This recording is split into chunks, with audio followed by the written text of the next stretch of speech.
Hello, everybody, and welcome back to another episode of the After Run Bourbon Club, brought to you by Castle on the Hill Productions. Y'all, today is going to be an incredible episode because I have a wonderful guest with me here at the Bourbon table. She is an incredibly talented athlete. She's completed the JFK 50 miler. She's ran multiple marathons, including qualifying for Boston, all while going to school to become a lawyer. On top of that, she is an incredible fitness instructor and my favorite solid core teacher. She's definitely kicked my butt in the studio several times. On top of all of that, she is the leader of the Almost Friday Run Club here in DC. Ladies and gentlemen, please help me welcome the amazing, talented, and someone who I like to call a friend. Ladies and gentlemen, Mollie Somers. Hey. Welcome to the show, Mollie. Thank you. How are you today? I'm good. Yeah? Yeah. You surviving this cold snap that we're having? Unfortunately, yeah. Yeah, it is terrible. A lot of time inside. Yeah, me too. I think I've been outside like twice this week. Wow, that's great. I know. I should get a medal, I think. I think so. Yeah. I'm going to call the mayor and let her know. Okay. What we're working with. Sure. Yeah. I don't know that she's the person that I would want to like give me a medal right now. Donald Trump? Definitely not okay. that. Oh, come on. Stephen Miller. Oh my God. Absolutely not. If I ran into that guy, he'd probably he'd look at my skin tone and be like, yeah, you gotta go. Unfortunately, you're probably right there. Yeah. So we'll avoid him. Yeah. We'll stay inside more. Even though, for clarification, I'm an American citizen and I've served the country in the military for 20 years and I continue to serve in the government. I don't know. That's not enough. You haven't proved anything Apparently to me. Not. Well, on that note. So you ran today. I saw on your social media, not only did you run 18 miles today, but you ran like 212 miles this month? Yes. That's insane. What are you training for? Boston. Okay, I figured. Yes. Yeah. This is your first Boston, right? First Boston. Are you excited? I'm so excited. I'm scared. Honestly, I've run it 4 times. Yeah? It is my favorite race. Okay. And I don't like Boston as a Yankees fan. I hate Boston as a city. As a city and as a people. As a people, they're awful. They're the worst. Yeah. Yeah. I love the race. Okay. Yeah. Went back 4 times. So. I'm so excited. I don't know if you know Sarah Stacks at all. Oh, yeah. I stayed with her in New York last week, sure. And she's like, I'm just so impressed by her. And I left and I was like, I think I'm just going to train. So I just left New York and I was like, I'm so inspired. Let's go do it. Yeah. And so we followed with the Excel spreadsheet and 212 miles was what I was supposed to do. So that's what we did. And I'm really looking forward to it. Crushing it. Yeah. Amazing. So far, so good. That's awesome. Thanks. That's awesome. I'm excited to see how everything goes for the rest of your training cycle and then how your Boston experience is. I can't wait. I've heard it's the best. People are so excited. Oh yeah. It's a party all weekend, honestly. I can't wait. If anything, you have to make sure you refrain from doing too much. That's always hard for me. Yeah. You want to save your legs for the race, the whole reason you're there. Yeah, that's true. But if we go and it's it doesn't wind up being a fast day, then it's whatever. I'll go back next year. Yeah, and it's totally absolutely. fine. Yeah, that's honestly why I went back a couple times because I had terrible races. One year my legs just gave out after mile 10. Yeah. And then another year it got really hot. So that's another thing. You never know what the weather's going to be like at that race. Mm-hmm. I ran the year that was the nor'easter where Des Oh my God. won. Yeah. I forgot about that. Yeah. I can't believe they held the race that year. It was insane. Yeah. Did you run the whole thing? Mm-hmm. That's so badass. I think it was my fastest Boston time that year. Shut up. Mm-hmm. You're like, I have to get out of this. I can't do this anymore. I have to get out of here. I have to get out of the city. I'm running as fast as I can. Yeah, exactly. I was like, somebody get me out of here. Yeah. Okay. So, Bourbon. What's your experience? I usually don't like it. Brave of you to come on the show. I like your company. I'm excited. Yeah. This will be fun. I was like, ask me some good questions. It'll make it worth it. It will make it worth it. And pretty much everybody who's ever sat across from me at this table has learned a little bit about bourbon. They've walked away from here with a little bit more appreciation for bourbon. And that's what I'm looking for. I want to appreciate. I'm ready to appreciate, probably still dislike, but appreciate. Okay. I can get on board with that. Okay. You can dislike, but appreciate, and I'll have done my job. Okay, excellent. Plus, I get to know you better, which is... Yes. This is the whole point. I agree. Yeah. I love to get to know my friends better. Me too. Yeah. So where are we starting? So we're going to start inside to outside. Okay. And the first one we're going to start with is Buffalo Trace. This one is a 90 proof bourbon. That sounds scary. So the proof is double the ABV, right? So Okay. it's 45% alcohol. Okay. Okay. It's a good thing I'm not ice skating after this. It's a good thing you're not ice skating. Ice skating got canceled. It did, but I'm still going to go to hot chocolate. Okay. I am going to try and write a paper after this. So Okay. we're going to see how that goes. We're going to get into that later because I have questions. Okay. So a little tip. Okay. When you first take a tiny sip, swish it around your mouth. Okay. What that'll do is it'll numb your pain receptors. Oh, excellent. Fantastic. And then on the second sip, you'll be able to truly appreciate all the flavor notes. Sure. Got it. Okay? Okay. All right, little sip. Cheers. Cheers. Do I smell it first? You can, yeah. Oh, I shouldn't have done that. All the alcohol. Oh boy. Yeah. Okay, little sip. Little sip.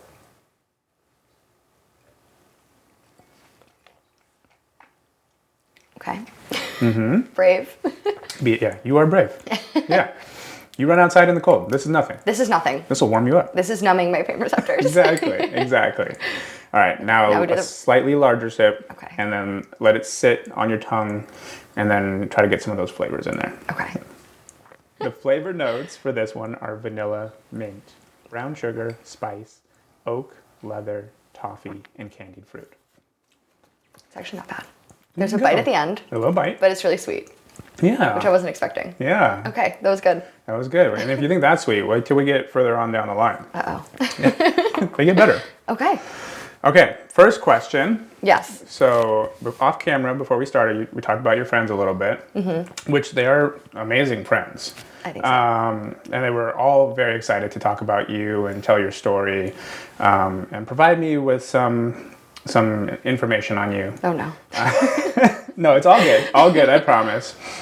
But it doesn't surprise me that they all had such wonderful things to say about you because you're an amazingly kind person. Thank you. Seriously. Okay, but what I want to know about you and your friends is how you all came together as a core friend group, which apparently involves poop in a stairwell. Yes. Tell me Yes, the it story. does. How It does does. that bring a group of people together? Well, I used to live in New York. Okay. So that's not an uncommon thing for New York, I suppose. But my old roommate and I lived together in this building on Delancey Street, and like, it's a weird place to live in the Lower East Side. And one day somebody broke into the building, which again wasn't super uncommon. Probably stole a bunch of packages and then just pooped in the stairs. And so we were all like, well, that's crazy. And of course, multiple people emailed the building manager, and like everyone was outside with like town hall, and everyone was like screaming about the poop. The email comes back, and the guy was like, "Oh no, it was a dog." So he's trying to blame this like big dog in the building, and I don't remember what I said, but I responded to the email with something like respectfully, like, "This fecal matter is human." I was like, "This is absurd." Of you." Respectfully, yeah. I was like, "Sir, what are you doing?" So in the period of this going on, I met this guy who lived up on one of the top floors named Graham, and he was like, "Oh, I always see you running." I was like, "Yeah, I'm always running. I always see you running." And so we were chatting for a little bit. And then he was like, "You should come to my run club." And I was like, "You know what? Fine, sure." I was like training for the New York Marathon. Okay. Whatever. Yeah. So I show up the next Thursday morning. It's me, this guy Graham, and he's like, "My friend Ben's coming to meet us. He lives down the street." So he runs up, and then we go over the West Side Highway, and I'm like waiting for there to be this like big group, and it's like me, Ben, Graham, 3 dudes. And I was like, he's like, "Welcome to Run Club," and I was like, "Oh yeah." Okay. So, Nice. but like they were fantastic, and Yeah. I just was like, you know what, I'm coming back. Like they're such a great group of guys, and it was like 5, 6 people, and then someone brings their friend, and then someone brings their friend, and now it's 20, and then it was 25, and then it was 30, and then all of a sudden some influencer found us, and it was like 150 people on the West Side Highway. And I was like, how did this happen? But That's like, amazing. they're incredible. Like this journey of falling in love with running and being involved in that community, like it all sort of started there. Yeah. With just a small group of friends, like a text group chat, and you get to know people beyond just like their goals running wise when you spend that much time with one Right. another. Yeah. Absolutely. So that's Yeah. the start. Okay. Yeah. Nice. Yeah. Nice. And so you guys have just grown into a huge community. Yeah. And you're like have all these wonderful friendships now.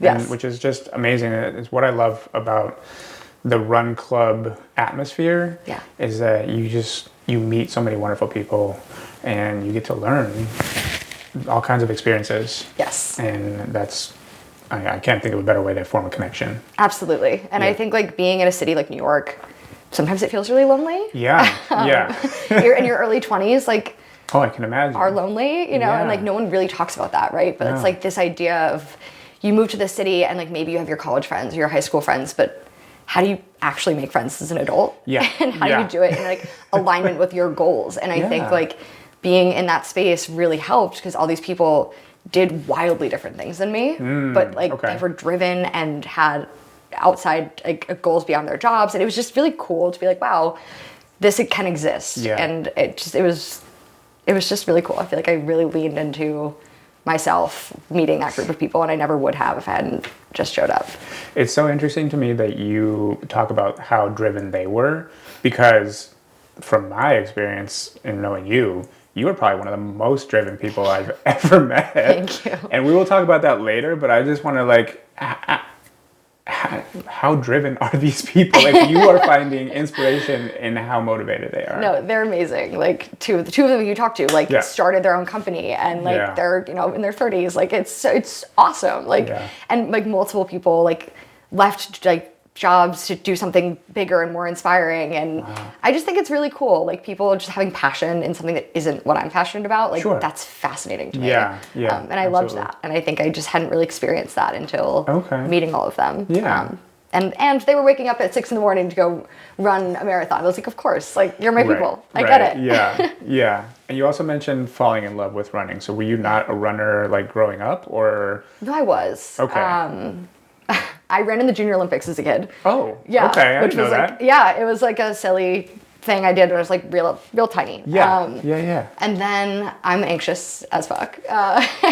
Turns out I was anxious as fuck also at like 12. Okay. And I did this one race and like, I don't remember it. I just remember being really scared and stressed out and like sitting down and like crying. And I don't think I actually ran the race. I think I quit that day. I think I was like, I'm done, Mom. Sure. And then I played soccer and it was like, that takes over. And I ran in high school, but like not overly seriously. I thought about maybe doing it in college and I don't know. I wanted to be in a sorority or something stupid. So I just never did. And yeah, I just never really got back into competitive running. I ran one marathon in college. It was like a 5-hour marathon. I went out the night before. You know, you think you can do anything at 18 years old, so whatever. Absolutely. But I didn't really fall back in love with racing until I moved to DC. Okay. I had like an Apple Watch until I moved here. And then I was like, oh, maybe I can do this. But like having a community of people that were also similarly oriented of like, this is an outside extracurricular that I do as an adult. Yeah. It made me love like waking up on a Saturday morning just to go hang out and like watching kind of the growth in yourself, whether it's time-wise, mileage, like all of that, like through, and building relationships like through that time running. I think it made me enjoy the sport again. That's amazing. Yeah, it was cool. Yeah. Falling in love with running was, I grew up a runner. Like my dad was a runner. He was like, got us into running at a young age. I ran my first race at 5. Oh, hell yeah. I also like participated in like some Junior Olympic stuff. Oh my God, no way. What was your like sport or I guess race? It was like 800 mile, I think. Brutal. Yeah. Gnarly. It was tough. Yeah. But then, you know, I wanted to be like a cool skater kid. And so I stopped running and it took a while to come back to it. But when I went to high school, my dad was like, you will play a sport. I don't care what it is. Love.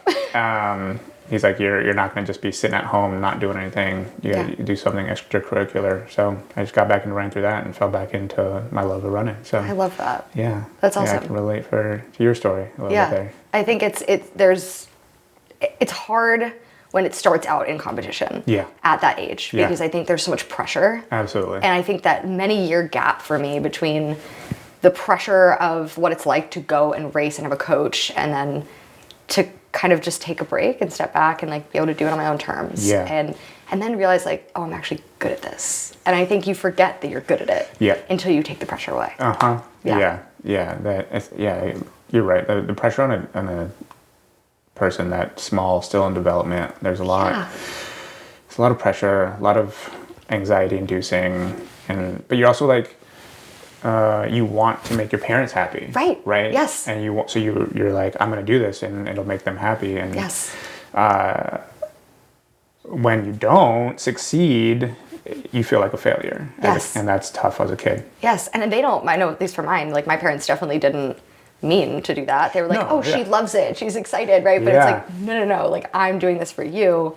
And maybe they didn't realize that was happening. But you wrap up your like your idea of what it means to be good and be approved of in that sport or in that thing. And I think it's really damaging. It is. And you watch it like with kids in college. Yeah. And like when people do really competitive sports in high school. And like I think for me the best thing in the world I ever did was not run in college. Like it made me fall in love with it again in my 20s and like find this, I don't know, like sense of pride in being able to do a hard thing later in life that I just didn't expect that I would ever find again. Right. And it's not like this is a unique story between the two of us, right? Because you see it across the spectrum, all sports. Like you look at some of the college, like #1 draft picks who flamed out in the whatever sport, NFL, NBA.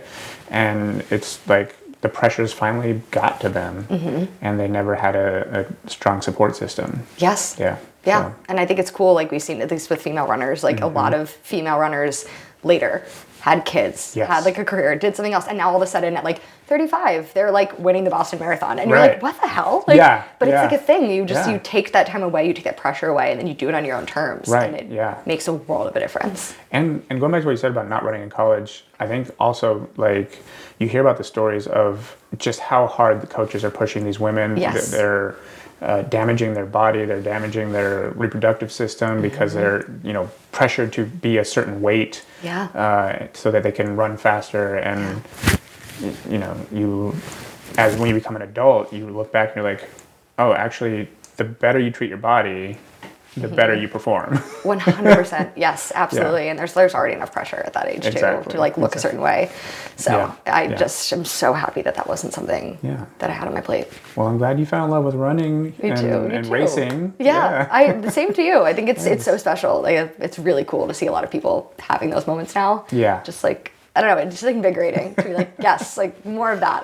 More of that, please. I want to inject it into my veins. Like it's awesome. Yeah, no, absolutely. I'm loving just seeing how many people have fallen in love with running since the pandemic. Like, it's been a huge boom, and great for the running industry, but like just for people in general, it's great. Yeah. Making those connections, I think, through something that feels more organic, which I mean, there's a million reasons I think why we don't have that now. Everything is like beaten to death with apps and influencers and Instagram and all of that, but now just like being able to show up somewhere and have a genuine conversation with a person, we just don't do that anymore. And having it done through movement and exercise, sign me, like every single day of the week, I'm like, sign me up, I want it. Like I want everyone there. I'm like, everyone join a run club, it'll change your life. Like, yes. Like tattoo it on me. Absolutely. Yeah. And I'll be there right there with you unless it's 4 degrees outside. Fair enough. Yeah. So we can draw the line there.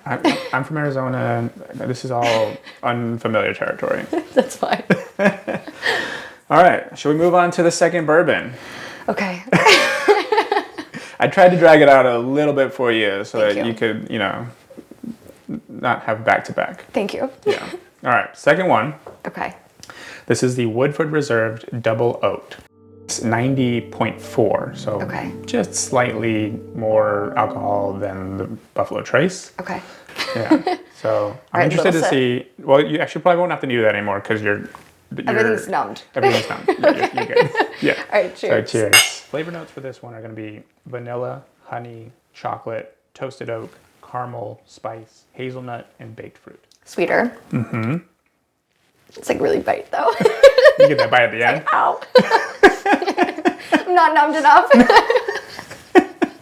I think my dad likes this. Your dad likes Woodford? That's a familiar name. I feel like my dad likes this. Yeah, so the Woodford Reserve, this is the double oaked, which means it's aged twice, essentially, right? This is the traditional Woodford here. Okay. So he might like one or the other, but I'll have to ask him. Yeah, the double oaked is definitely, I like it because it's a little bit sweeter, and I prefer sweeter flavor profiles. How did you get into all of this? Carrie. Yeah. Okay, that makes sense. That actually checks out so hard. Yeah. So she's from Kentucky. Yes. And when we first started dating, she told me there are 2 things that you absolutely must like if you're going to be my boyfriend. I love her. And I was like, what are those 2 things? And she said, you must like the University of Kentucky Wildcats basketball. Okay. I was like, okay. I didn't really have a college team, so I was like, that's easy. I can make that happen. Yeah. And then she's like, you also have to like bourbon. And I was like, I'm not a big bourbon drinker. Yeah. But I'll try it. And it turns out I like it. There we go. Yeah. See? Okay. Listen, no, never say that a woman didn't do something good for you. I have never and will never say that. And there you go. Right answer. Solved. Yeah, exactly. All right. Second question. So you, like you said, you moved to DC from New York. Anyone who's lived in DC long enough knows that we have a terrible rat problem here in DC. You do. Right. Yeah. However, New York is no exception. Yeah. You, however, have dealt with more than just rats. Yeah. Tell me about the time you found a mouse and a cockroach That was horrible. in the same trap at the same time. Yeah, I know who told you the story. During COVID, I had the craziest roommates of all time. Like it was, we can get into that another day. Okay. But they fled, I fled, Sure. and then I came back to study for the LSAT. Okay. So I'd been away from the apartment for like, I don't know, a month, 2 months, and we had a mouse problem in the beginning. It's fine, whatever. You live in New York, you have a mouse problem. It's fine. Everyone has it. Right. But I came back, and my sister was with me, and I was like, okay, we had all these sticky traps because my horrible roommate thought it was a good idea to have sticky traps. Yeah. Whatever. Yeah. She would hid one behind the trash can, and I was like, this is the worst place you could possibly do it, but okay. So I'm like going around, cleaning, moving stuff, and I pull the trash can back, and on the sticky trap, there is a dead mouse. Oh. And a dead cockroach, just like hanging out next to each other. And it was like, as God intended. Who am I to judge? But like, I immediately FaceTimed one of my friends and I was like, you need to save me in this situation. I can't handle this alone. I'm only a girl. I'm only a girl. Yeah, so she told me that she basically had to coach you through how to dispose of them. She did. She's so brave. She was like double glove. And remember, it's a mask era. So I was like double glove, mask, all the trash cans, all the trash bags. And I was like, we're going to do this. Brave and strong. We threw it out. Okay. And I really like to not think about that. It's a horrible story. And here I am bringing it up. And here you are bringing it up. But she was such a good friend for that. It was like truly a bonding moment where I was like, you need to save me. Yeah. And she's still in New York, and we've had conversations. In fact, she called me not too long ago about a cockroach like in her shower. Oh. Yeah. Yeah. So we had to stay on FaceTime. There was like she FaceTimed our group. There's like 4 of us on it. We had to like stay with her while she decided, like, figured out how to kill this cockroach. Right. Yeah. I feel like DC doesn't have a cockroach problem. I don't know if you've experienced. I have not seen any. Yeah. Where I live, and now that I've said that. Right. Yeah. Knock on wood. Yeah. No. I mean, it's also an old city, so it wouldn't surprise me if you guys did. Right. Yeah. But, I'm sure there is. Yeah. I can't recall the last time I've actually seen a cockroach since living in DC. I hope to never. Did you know they fly? I did know they fly. Not to ruin your day. Yeah. I actually don't have too big of a problem with cockroaches. Oh. Like, I'm not gonna like go searching for a cockroach to be my pet or anything. Yeah. But if I see one, it's not gonna ruin my day. Well, that's nice. Yeah. I will be moving out and burning the building down on the way out. Fair. Never again. But I figured out in that same apartment. I figured out that they fly. They fly. When I was living there alone after my horrible roommates fled. It was fine. I shouldn't be saying that on camera, but whatever. They will never see this. Anyway, one of them had like a problem with them upstairs, and I went upstairs to like do something. I don't know. But I work out in the middle, and I saw one, and I was like, oh, hell no. So I went downstairs to get a cup, and I was like, put this cup over it. It flew. And the way that I screamed, shattered that glass, and then had to pick up the glass and cut myself. And I was like, can't go anywhere because it's COVID. I'm not going to the hospital. Yeah. Horrid. Yeah. A tragic incident. That's terrible. Yeah. That wasn't the worst thing she ever did to me anyway. Oh, man. No. I feel for you. Thank you. I do. Yeah. Is it just cockroaches or is it all bugs for you? I don't love a bug. Okay. I believe, former vegan, so really all God's creatures and whatever, but not a spider, not a centipede. Okay. If it crawls like that, I'm not dealing with it. Okay. Yeah. Okay. That's why God made you guys. Fair. Yeah, that's the whole purpose of men. Of men to kill bugs for you. Yes. Or remove them from your vicinity. You should remove them, and you don't have to tell me what happened. Okay. That's between you and God, but it needs to be removed, and I'm not going to do it. Fair enough. Strong, independent, I'll do anything for myself. I won't do that. Okay. That's where I draw the line. little meatloaf, I won't do that. Yeah. Yeah. Exactly. Okay. Yeah. Interesting. I forgot you were a vegan. Yeah. Wow. Mm-hmm. Yeah. How's that? Well, How was that? I think I'm a better person now. What do you mean? What do you mean? No, I'm kidding. I was a vegetarian for a very long time. I stopped eating meat in high school, and then I think I like tried it once or twice, interim at some period between high school and college. I got sick, and I was like, this isn't for me. And then I went to college, and one of my college like very good friends and roommate, there's 3 of us, and 2 of us were vegetarian, and 1 of them was vegan. Okay. And she would always split the grocery bill in the most annoying way. So like because we were 19 and like you Right. solve problems in the most annoying way. Yeah. At 19 we're like, well, we'll just go vegan too, to prove a point. And obviously it like wound up sticking because I would Yeah. like do all the cooking for the house, and I was like, oh, this is actually kind of easy and I feel really good. Yeah. And then it just like became a personality trait, and I was like, Okay. well, now I can't break it because everyone knows, and then you get really into sustainability, and now Yeah. all of a sudden you're like, I believe in this thing. Absolutely.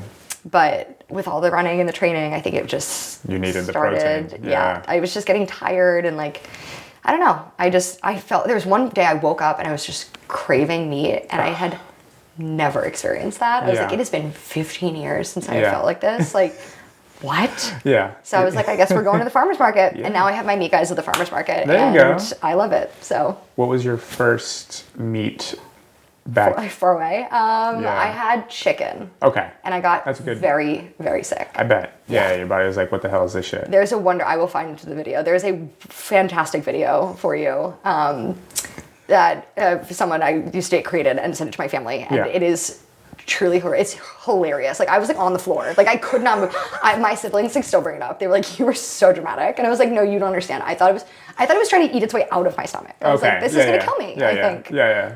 Full aliens, like, Yes. coming out Yes. Okay. I was like, the chicken is alive and it's coming out to kill me for eating it. That's what's happening. I don't make the rules. That's what's happening. Okay. Yeah, but I did survive, and now I love steak. So happy you survived your thank chicken. Thank you. It was really dicey there for a moment. I can imagine. Yeah. Yeah. But we did make it out. Yeah. How many years between? Oh my god, it's been so long. I really think it was probably like 12, 13, 14 years. Oh, yeah. Yeah. Like, it was a long time. It's no surprise your body had that reaction. Yeah. Yeah. Yeah. Eggs were fine. Okay.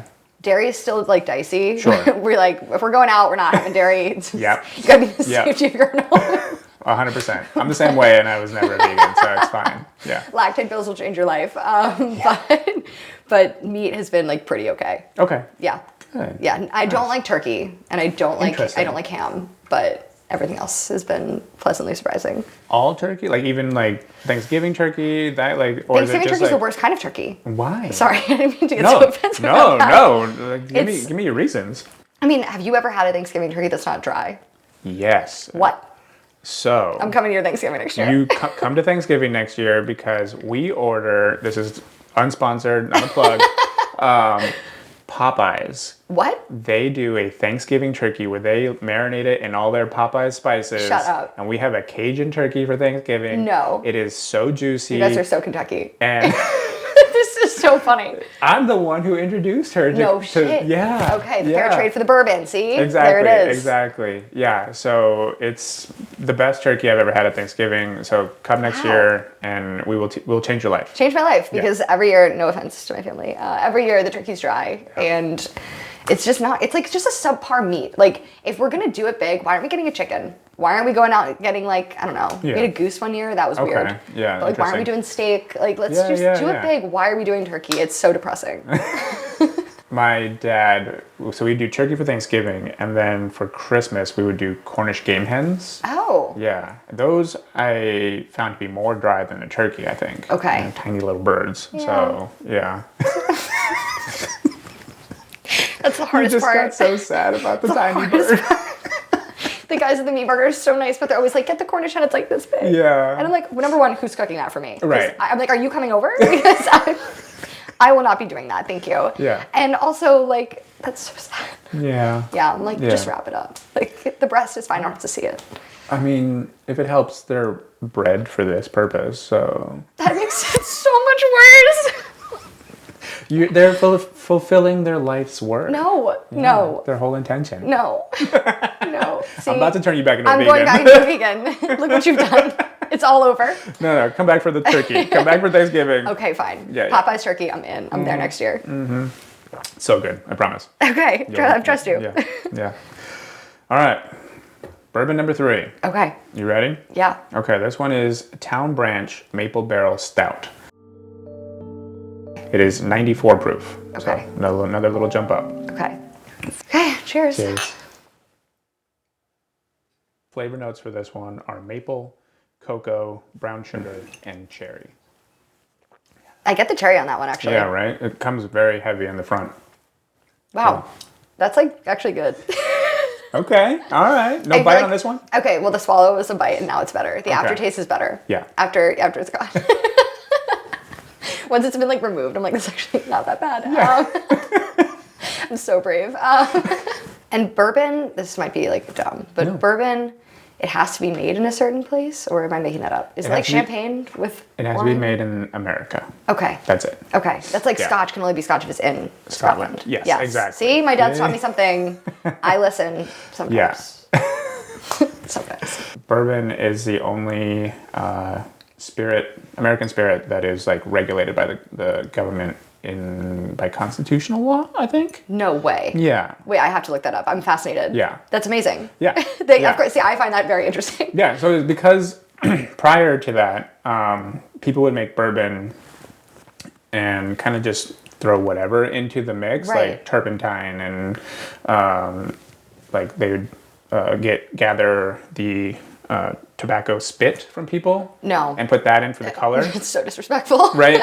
Yeah. So people were getting sick. People were going blind, and Yeah. so the government had to step in and be like, okay, we can't be having this, and so we're gonna call this America's Spirit, and these are the rules that you have to follow, and anything else means it's not bourbon. And Wait, that's fascinating. Yeah. There's definitely a book on this somewhere, isn't there? I think it was one of those. Pappyland, I think, has it. Okay, I've got to send that to my dad. He will love that. Yeah. I also should read it myself. That's so interesting. If it's about the law, I'm in. Like, yeah. That's right? so Yeah. cool. What a great! I didn't realize that the federal government regulated that. Oh yeah. Yeah. That's awesome. So is that where American Spirit comes? No, that's a cigarette. I thought I understood for a second. I was like, close. it's all making sense. Yeah. No. Okay. We've tried the Town Branch. Okay. Question. Yes, You are a Jersey girl. Yes. And grew up near the Jersey Shore, I did. which I've learned it's important to separate the show Correct. from reality. Immensely important. Tell me a little bit about growing up in the Jersey Shore and how is it different? Than the show? Well, sure. Yeah. Let's go with that. I loved living there. I grew up in like a really small beach town where my dad also grew up. So he raised his family, or he was born there. He has 5 or 6 siblings. There's Okay. a lot of them. Yeah. And he grew up right next to the school, which is where my siblings and I all went from like kindergarten through 8th grade. We all went to the same school. My dad went there. His siblings all went there. So it was like very cool. And he's now the mayor of our hometown, which is really special. Oh, wow. But it's like 1 square mile. It's really tiny. There's like 300 kids total from pre-K to 8th grade in my class. And like you leave school and like go to the beach and go surfing. And it was just like a really cool way to grow up, like very small town vibes. Yeah.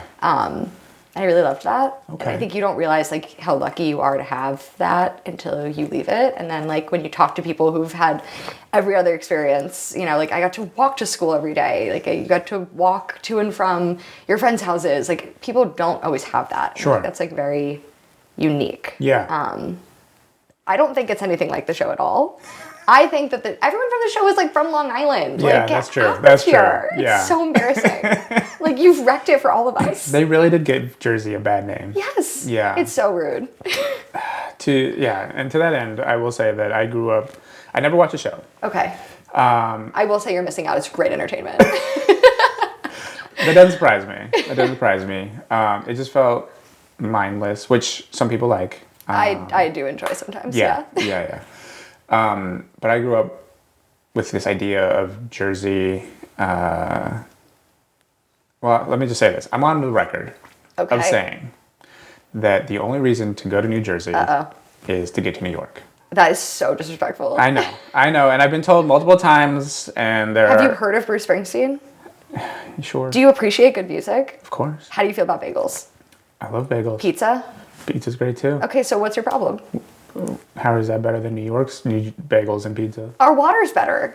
Is it? Yes. I'm 100% confident in that. I would stake my life on it. All right. Well, besides bagels and pizza, give me a reason why I should go to New Jersey to appreciate all that New Jersey has to offer. I think we'll start with this. I mean, one, the beaches are great. Okay. But like, that's a give me. Okay. But I think this one's more important. So, like I said, are you a Bruce Springsteen fan at all? Yeah. What kind of music do you listen to? So I grew up. So one of the reasons I love New York is because I grew up listening to New York rap. Okay. Yeah. That makes sense. Yeah. I was a big Jay-Z fan. Okay. Big Biggie fan. Yeah. Not so much a Nas fan, but that's one because I was a Jay-Z fan. So the rivalry there. Yeah. You have to pick one. Exactly. Yeah. Exactly. But so that's kind of where. But I'll listen to everything. So okay. if you have some music recommendations that are very Jersey specific, I'm down to give it a shot. So I think. This is my understanding, but from like things I've read and like my dad's oral history, New Jersey, like Asbury Park, that sort of area, Freehold, like that area, and like the West Village, Greenwich Village, like there's a huge pipeline of like rock and roll music that was born in New Jersey and sort of shipped up to New York. And so you'd ride that circuit. So all of those like Springsteen and the E Street Band style, like that all came out of where we are. Sure. And as a result of that, there's an amazing, like just amount of like cool venues and just people playing like garage style music at random bars. And you can't find that other places. And I think that's, to me, like a huge selling point. If you're into music and you like live music and a good drink, like the Jersey Shore will have that for you. And I think it's worth going just for that. Okay. And the food, obviously. Yeah, somebody told me about a meat roll. Pork roll. That's right. That's the one. Yeah. Yes. So that's another recommendation. Like, go to New Jersey, try pork roll. Correct. But don't call it Taylor ham. You're in the wrong part of New Jersey if you call it Taylor ham. Okay. Yeah. Okay. What's the right part of New Jersey? Central Jersey. And if people tell you they don't exist, you punch them in the face. I don't know that I'm going to catch a charge to defend Jersey, but I'll let you take that. You can also just give them the Jersey handshake. Okay, what's that? Oh, yeah. Nice. My dad taught me that when I was like 5. That's funny. I like that. That's really good. Thank you. Speaking of your dad. Yes. He opened a bagel shop one summer, and you and your siblings ran it, yeah? Yeah. I hear there were some interesting stories that came out of that. Did my sister tell you about this? Or was it my brother? No, my brother would have never said a word. He got fired. I don't remember who told me this one. I didn't write down. But yeah. Okay. Yeah, my dad was a fireman for, 30 years. Your dad has had an interesting life. Very interesting life. Yeah. He retired, couldn't handle being retired. He made like 6 months. Right. He lost his mind. So he opened a bagel and donut shop in New Jersey. Which of course coincided perfectly with COVID. Yeah. So the world stops. My siblings came home from college. Yeah. I was in New York. I was like, I'll be home for a couple of weeks, which then becomes a few months, right? Yeah. And so I'm working from home at my silly little corporate job behind the counter serving donuts. Okay. So we would all get in at 6 in the morning, Zoom calls. I'm sorry, you guys, I a donut order I have to handle. Yeah. And they were great about it. But nice. It was me, my sister, my brother, my dad, my mom, and then we got a couple high school kids and stuff in and out. But it was interesting to run a family business together. And you're the oldest of the siblings? The oldest. Okay. Yeah. So were you the one that was the more responsible in terms of the business? Honestly, and I hate to admit this, but my little sister actually really stepped up. I mean, she was in college, so she didn't have the full-time job or anything. So this was something she kind of spent most of her days doing. But actually, she was great. She's very creative. Okay. Much more than I am. She's really good with Instagram and visuals and all of that. And so she did a great job with how the donut should look, keeping the Instagram alive, helping my dad run that. And she's my sister's a little sister and has that energy, but also has kind of older sister energy too. She's very put together and I don't know, we're very similar. So I feel she really stepped into her own there and really helped my dad out with running it. Nice. Which is awesome. Yeah. But our brother did get fired. So How did your brother get fired from a family-owned bagel and donut shop? Yeah, it's a good one. He denies it. My dad still denies it. Okay. But it happened. Okay. My brother would come in at 10 a.m. The schedule says Trevor, my brother, has to be in at 7. Okay. And he's like, I don't feel like it. Okay. I don't know what you're doing at home. Right, yeah. It's a pandemic. Yeah. But fine. Yeah. So he would roll in when he felt like it. Sure. And one day, it was high energy, stressful day. Everyone's at the Jersey Shore because it's the summer. People are escaping the city. Yeah. So we'd been working since 5 or 6 in the morning. He shows up at 10. He's grumpy and kind of a jerk all day. He's slow. And this is, mind you, on the back end of months of having done this. Right, yeah. So he's mopping the floor, and my dad was like, "You're doing it wrong."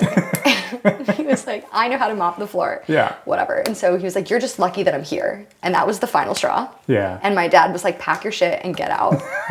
And you're fired. So Yeah. he fired him from the donut shop. Okay. He took his stuff and he moved back to Rhode Island for like the rest of whatever period of time between that and when like school opened again. Okay. But yeah, he got kicked out of the house and fired. Dang. My dad will tell you it didn't happen, but it did. That's the lore.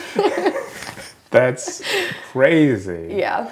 I bet there were just all kinds of shenanigans though. Like totally. Jersey Shore, people coming into the shop being reckless Yeah. and wild. People were rude. I And bet. my dad doesn't take well to people being rude, so he would yell, and we were like, "You can't do that to customers." And he'd be like, "You can't come into mine." We're like, "Yes, you can. You can come into your shop and act that way." Yeah, yeah. But yeah, it was Yeah. funny. We got very close as a family doing that.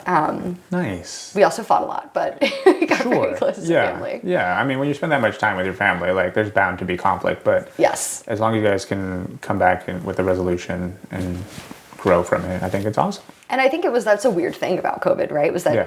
many people, we were an adult and you were living on your own, or you were in college and you were living on your own. Absolutely. And then you came back and had to like live in your parents' house again, like you were a kid. And it was very hard to do that and not fight like you were a child, right? Like I left the house at 13 to go to boarding school. So I'd been out for a long time, and Yeah. we'd never been a unit of 5 in the house like that since I was 13. So it was Wow. just a weird dynamic of like everyone being together and working together, and like taking Zoom school and like me working.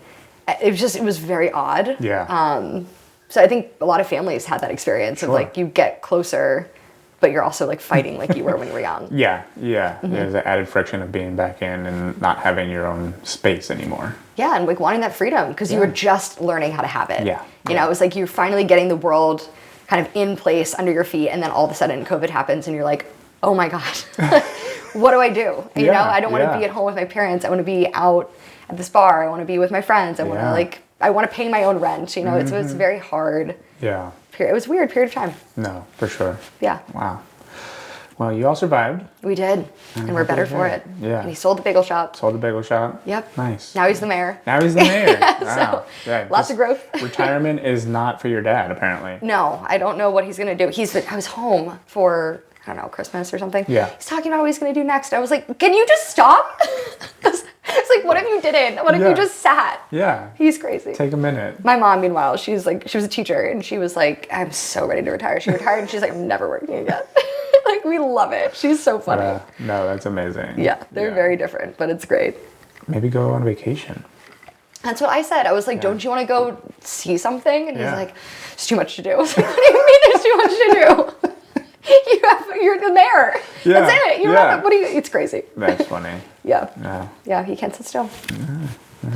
I would say next up is governor, but you guys just got a new governor, and she's kicking butt already. We do love Nikki so, Sherrill. Yeah. Yeah, we have a friend someone worked on her campaign, right? She is the person who I talked about Jersey poorly with, and she has shamed me continuously. Good. Yes. Yes, as she should. Yeah. Yeah, don't you know who you're talking to? Come on. You know, again, I grew up thinking this, so Yeah. that's like I'm 42 almost. Okay. And so Happy it's birthday. ingrained. Thank you. You're never But going to unlearn. I'm trying to unlearn. I'm trying to be more open. Okay. Right. So that's why I'm looking for recommendations. I like it. And trying to. I have some books for you. Okay. Yeah. Okay. I'll bring them along. We can do a swap. Okay. Yeah. Like All that right. idea. There we go. All right, question 4. Question Hit me. 4. We got to do bourbon first, my no. lady. Yes. So brave. Colonel E.H. Taylor, Okay. small batch, bottled in bond, 100 proof. Great. Fantastic. Cheers. Cheers. The flavor profile for this one's going to be caramel corn, butterscotch, oak, licorice, cherry, orange, and spices. Oh, that one burns. That's going to be the 100 proof. Mm-hmm. Yep. That one burns. That one burns. Oh, no. Ouch. Okay. Okay. Any of the flavors coming through, or is it just straight burn for you? There's a lot of burn there. I guess like is caramel corn buttery? A little bit. Okay. Yeah, I feel like it can tastes be. sort of buttery to me, but maybe Okay. that's weird. I don't know. Not at all. Did someone say that I should taste that? No. butterscotch. Okay, maybe that's it. Yeah. Yeah, maybe that's it. So that could be it. Yeah, but like every palate is different. So what you taste is different than what I taste. Okay. Well, what do you taste? I get more of the caramel corn. Yeah. I don't know what that tastes like. A little bit of sweetness to it. Okay. Yeah. I gotta go to a fair. There you go. Yeah. Does DC have a fair? No, we don't have a fair. Maryland probably has one though. I went to the North Carolina State Fair a couple times in college. No one has a state fair like that here. That shit was weird. I can imagine. Fried butter. Fried butter. Interesting. I had a fried Oreo. And Oh, fantastic. fried Snickers bar. Oh. The fried Oreo I'm in for. Yeah. Yeah. But never a fried stick of butter. I don't recommend it. It doesn't sound It's appetizing. insane. Yeah. Yeah, don't do it. It's a horrific life decision. All right. I will take that advice. Yeah, thank you.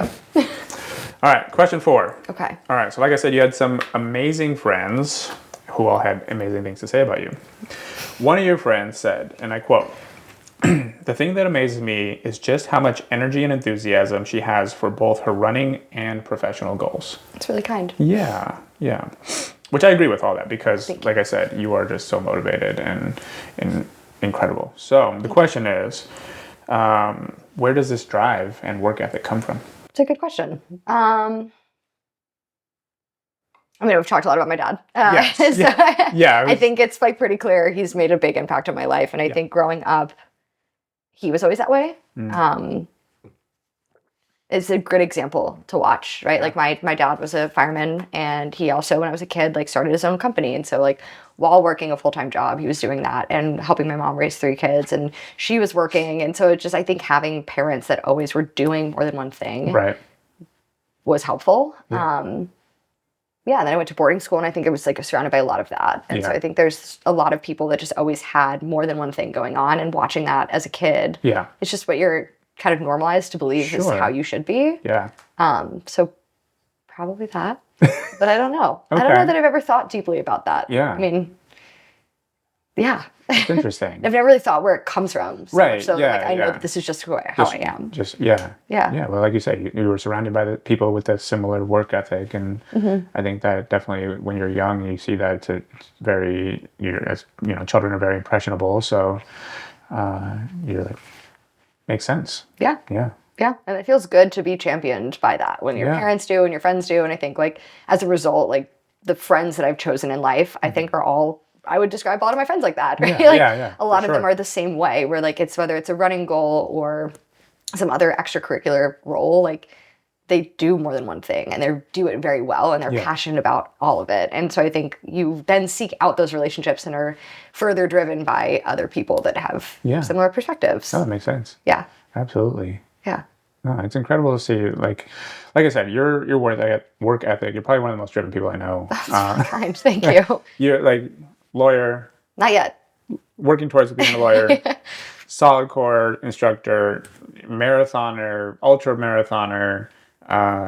Just everything that I know about you is you're just constantly pushing the envelope, and Thank you. it's incredible. Well, I feel similarly. You do a lot of stuff too. I was like, hello. I mean, You're running sure. a podcast. You're out here like taking pictures for every run club under the sun, and running stuff for NETC. You have a job. Like, hello. And you're training for races. Like, that's what I'm saying by like the community that I feel like I found. Like, No, for sure. Moving to DC, it's so scary to move to a new place as an adult. And like, as I reflect back on like 2.5-ish years, like everyone that I've met is that way. Right, And I think that's by design, right? You don't realize you're seeking it out, but you are. No, you're right. And everyone does a lot, and it's really impressive, and it's not all like me, but that's what makes it fun. No, yeah, exactly. And to your point, like, so I grew up, like I said, in Arizona, very like West Coast mentality, is a lot slower, very laid back. And then lived in San Diego for a little while, and that's even more laid back. I would You're imagine.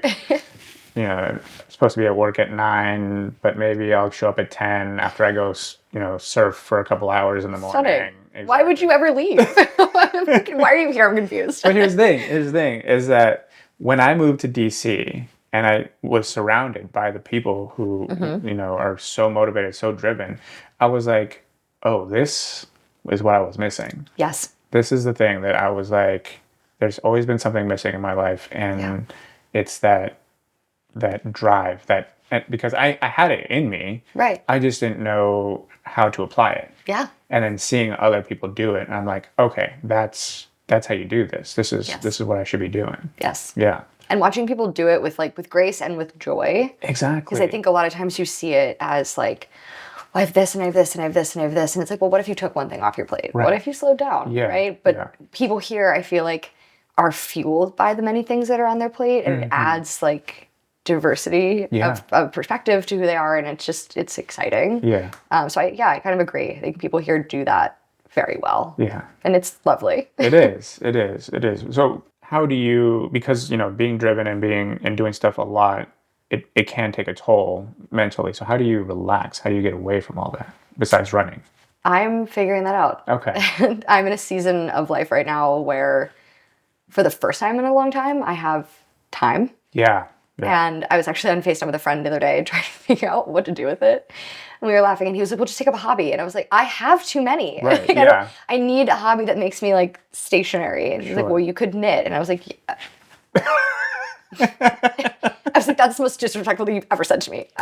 Period. Full stop. Yeah. Or like, you could read. And I was like, I read for a living. Like, I don't know that I want to read. Dude, yeah. So I'm trying to figure out like what I do to decompress. Yeah. And it's hard. I don't know that I want it to be like sitting and watching TV. I don't know that I want it to be like running. I need to figure out what that is. So I don't know. I think a lot of times I'm like filling that space with like seeing friends and whatever, but I don't really know. Yeah. And I think, that's seeing friends is a great way because you're able to like go and just, your mind is not on, hey, I have all these things to do. You're able to just focus in on the conversation and get to converse with your friend and talk about, whatever crazy thing is going on in the world, which there are currently many. Unfortunately. But sometimes, it's even best not to talk about that sometimes because it is so mentally draining. So it's immensely mentally draining. Yeah. So you want to like talk about some dumbass shit that doesn't that doesn't matter and I'm trying to find more dumbass shit that doesn't matter. So like we're in a quest to do that right now. That's cool. That's cool. I've like made candle making. I've been baking loaves. Shout out Sarah Truitt. All right. She had me a loaf pan. Nice. But like if I listen to a lot of podcasts, so I think that's kind of been like how I'm spending downtime. But I have a 5-day weekend right now. You have a 5-day weekend? No, it's ridiculous. Wow. Like, I teach a lot of solid core. Like come hang out. But like I literally don't know what to do with this free time. I've never had it. So I'm like, how am I going to treat this intentionally and figure out like what actually helps me relax? Right. I think a lot of times in life I've said like, oh, it's calming me down. But like when I look back on that now, I'm like, no, they weren't really calming me down. I was just telling myself that it was. Right. So I'm trying to figure out what actually is going to do that. Help me relax more. It's necessary. Yeah. All right. Last bourbon. Your favorite one. My favorite one. This is the Blanton Small Batch. And we're back down to 93 proof. Thank God. Cheers. Cheers. The flavor for this one is going to be vanilla, citrus, butterscotch, honey, caramel, nutmeg, and baking spices. I actually don't mind that one. Right? That one didn't like bite me the way I was waiting for. I was like, it's coming. It didn't. Yeah. It was good. It's very smooth. Yeah. And that's why it's my favorite. Like, good choice. A lot of people will tell you that Blanton's is overrated. And for a while, I would say they're wrong. Yes. I'll get into why after we talk about this next thing. But all right, not off the hook yet. Okay. Yeah. Okay. So, question. We didn't really talk about it yet. So, okay. You are the leader of the DC chapter of Almost Friday Run Club. That's right. How did you get involved with the club, first off? So that story that we were telling you before about so when someone pooped in the stairs, that was AFRC. Okay. That's AFRC. That's the origin story of AFRC. That's right. And then so you moved down to DC and you founded the DC chapter? Yes. That's amazing. Thank you. And so I know it's implied kind of in the name, but when do you guys meet? Thursdays at 7 a.m. Thursdays at 7 a.m. Yes. Okay. I've yet to make it out to It is far from you. AFRC. Where are you guys? We're in Dupont Circle. So like Emissary on P Street. Okay. And 23rd. So that's where we are. Okay. Yeah. It's not so much the distance that has been for me, is that I'm normally at work by 6 a.m. on Thursday mornings. So brutal. Yeah, I do get off by 2, so. Which is better, but also being at work by 6 is, It's tough. in my opinion, a violent crime. But Yeah, says the woman who's at Solid Core at 5. also fair. That is also a good point. Fair enough. How far are the runs? 3 miles. 3 miles. Okay. So, and what's the vibe? Very like chill vibe. So chill. We're like 9:30 pace, if that. Nice. We walk in the middle. It's like a very relaxed run club. Love that. No one's there for racing. We always say like it's not run club, or it's not race club, it's run club. Like Nice. no one's there to great motto. go hard. Yeah, yeah. How do you find the time to be a leader of a run club? You just wake up, you show up. It's easy. It really is. We don't do like any crazy events other than running on Thursdays. Like that's our energy.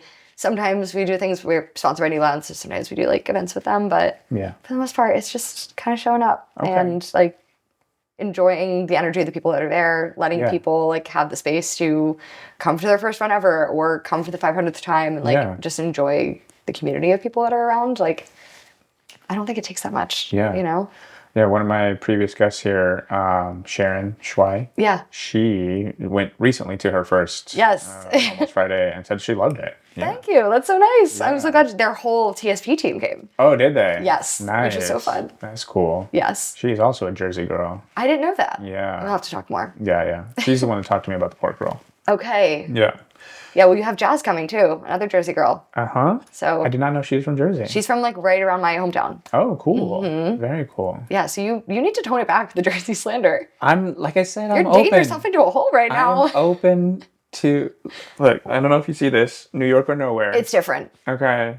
But look, yeah, I'm open. I'm trying to learn more and appreciate New Jersey as a state and as a people. Okay. I'm like, one thing that Sharon told me, she was like, you know so many people from New Jersey. It's crazy. Do. I'm learning this right now. You know so many people from New Jersey.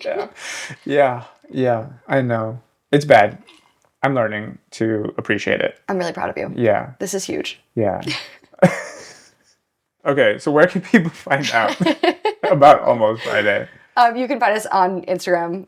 It's literally just Almost Friday Run Club DC at Instagram.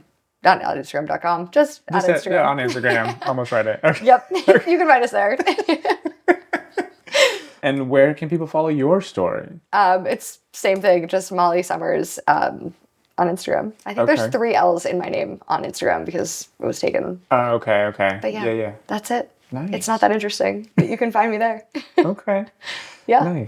Nice. Okay, so the story about Blanton's. People say it's overrated. Okay. It used to be very hard to get your hands on a bottle of Blanton's because they restricted how many they would like allocate out to certain places. Okay. And even at their distillery, like you could maybe find it once a week on their shelves. Yeah. And so because it was so hard to get, people were like, oh my God, this must be the most incredible bourbon. Yes. Which, and again, I agree with that sentiment, but people will be like, well, the popularity was driven up so much by the scarcity. Yeah. And so they're like, there's far better bourbons, which I'm not arguing with, but I personally happen to enjoy this one. It. Yeah. Yes. Yeah. So that is the reason why people call it overrated. What was the one where maybe it was whiskey? There was like a crazy scandal of people like stealing it. And then, was that this? Mm-hmm. Yeah. There's a great podcast about this. Yeah. And I can't remember what it's called. There's also there was an episode on a Hulu show where they were doing a bunch of like scandals, and this one was one of them. No, it's crazy. I like listened to it like many years ago. Like probably it was literally during like a training block where I was like, something needs to save me from these 20-mile long runs alone. And like that was a podcast that I listened to, and I was like, that's a crazy story. Yeah. The people who were working there were just like taking them home. Yes. And then they're like, oh, we should just sell them. Yes. And they were making a bunch of money. Making a shit ton of money. They definitely got prosecuted somehow. Yeah. Yeah, they were prosecuted and spent some time in jail, but well deserved. Yeah, you can't steal and resell, and you can't. That is a crime, actually. Not a lawyer yet, but I can tell you that's a crime. How much longer? I'm graduating May. Wow, that's so exciting. I know. Are you ready? Excited. I'm scared. I'm ready though. I'm ready to be done. Yeah. Yeah. Yeah. I mean, it's a long time, right? 3 years? I think it could be 2. I think the third year is a complete money grab, but it's just my take. But yeah, and then I take the bar in July and then hopefully pass it. Yeah. And I'll be practicing by this time next year. Wow, that's exciting. And what's your like specialty? I'll be just like generally in litigation okay. at a law firm, but I'm hoping that I wind up doing like mostly white collar work. Okay. I think that's fascinating. Like Yeah. the like healthcare fraud space to me is very interesting. Yeah. Anything in there, I'm like, yeah, sign me up. I want to do that. No, that's interesting. Yes. Yeah, the healthcare industry as a whole is just wild. And probably needs to be much more regulated. I think so. So maybe that'll be you someday, like out here putting restrictions and regulations on the industry. Well, I just think, I mean, we didn't get into this and it's a whole separate conversation, but like, I went to law school thinking I was going to do like guns, drugs, and murder because that's what I used to do. And I was like, this is what I want. Like, I'm so down. I want to be a Manhattan DA. I want to go back. Like, that's my dream. Yeah. But as I've gone through law school and had experiences working in those spaces as a lawyer, working on the defense side, working for a judge, like doing all of those things, I think I realized I'm not sure that I'm cut out to be putting someone in prison for picking up a gun when maybe you didn't really have the option not to. Right. Yeah. And I find the crime that's like far more infuriating to me are people who have the means and yet still continue to break the law out of like, mostly purely greed. Yeah. 100%. Yeah. It's unfathomable, and like living where we are right now in the year of our Lord 2026, like just the immense amount of corruption that is going on in our federal government, like it's insane. It makes me so angry. And over the last decade, really, but like specifically 5 years, the Supreme Court, many lower level courts, the federal government itself has been taking all of our laws that are supposed to restrict people in those positions from being able to commit the crimes that they typically do, and just narrowed that law down and down and down. And now you can virtually get away with anything. Yeah. And it's just infuriating. And I like, those are the people that I want to be prosecuted. And so I think white collar crime to me is like, that's what I want to do. No, that's amazing. That's incredible. Yeah. Inspiring. There are, I mean, like you said, it's been narrowed down. I feel like you have your work cut out for you in order to like bring it back to this wider scope. Yes, me and Congress and everyone else who cares about this stuff. Yeah. Like we shouldn't be looking around and like watching people who have all the means and who are in charge of all these levers of power taking advantage of it. Yeah. It's unbelievable. They've created and then they've exploited all the loopholes that they created, and unfortunately it's all of us who suffer. So yes, absolutely. And I think we feel like it's not important or it's like helpless or whatever, but it's not. Like, it's scandals like that and crimes like that, like they can and should be stopped, and in my opinion they are just as dangerous as someone who picks up a gun because a gang leader told them that they had to or their family was going to get murdered. And like that's what happens all the time in like the violent crime space, right? It's not people choosing to do something because they feel like they want to, it's because they feel like they have to. And in these white collar industries, like it's people doing it because they want to. Yeah. Not because they have to. No, they don't have to. That's not right. Yeah. I feel so strongly about that. And like, I want all these people to be, I want these laws to be changed, and I want to be on the side that changes that at some point. I just find it to be so weird, this accumulation of wealth and power. Like, why do you need more money than you would be able to spend in 20 lifetimes? Yes. Like, that doesn't make any sense. Like,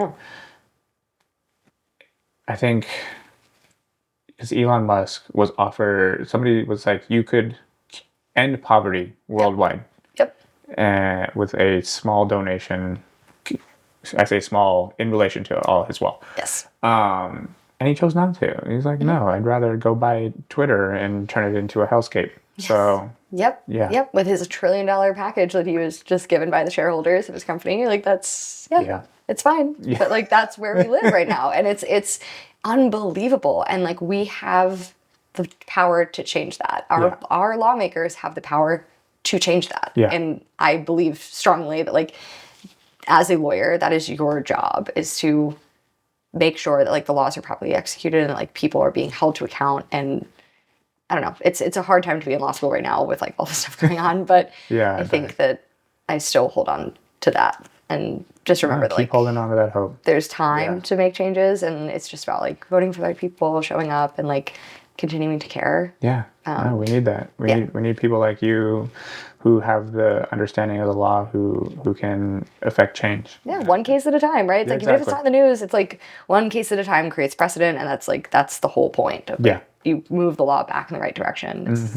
Because it can happen. It's just a matter of when and if. But yeah. No. That's what I hold on to. Awesome. Yeah. No. Well, I'm excited for your career and the future and all the changes that you will affect in this world. I hope so. Or, maybe I'll just sell my soul and stay in law firm forever. But I doubt that. Given your passion, your drive, I have no doubt that you are going to be completely and utterly successful as a lawyer. Thank you. Yeah. I hope so. Yeah. No. All right, Mollie. Well, which one was your favorite? I agree. I liked this one. Oh, you liked this one was really good. Okay. And I liked the second one, I think. Yeah. The Woodford? Yes. Okay. Those are the two that I was like, oh, I'm actually pleasantly surprised by. Nice. Yes. Okay. Yeah. All right. Well. Is that like a crowd favorite or? Yeah. Yeah. Okay. Yeah. I think again because it's sweeter. Yeah. Yeah. That's why. Yeah. Still a little bit of a bite, but still has a nice amount of like. This was my least favorite. Yeah, that doesn't surprise me. That was horrible. That was mean. Look, it is the highest ABV in this batch, and I had to pick something that would, give you that experience. Someone will like that. There are higher ones on the shelf. No. I'm really glad you didn't pick that for me. I'd leave. Yeah. And I'm not saying that next season we'll see some higher proofs, but I'm not saying that we won't.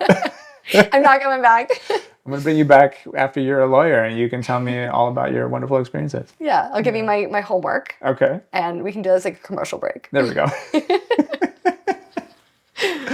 Well, thank you so much for coming on. This was great. I appreciate you coming and talking about everything. Yeah. And I'm so happy that I got to learn so much about you and your family. And shout out to your dad who's just out here doing all the jobs ever, apparently. He's amazing. Yeah.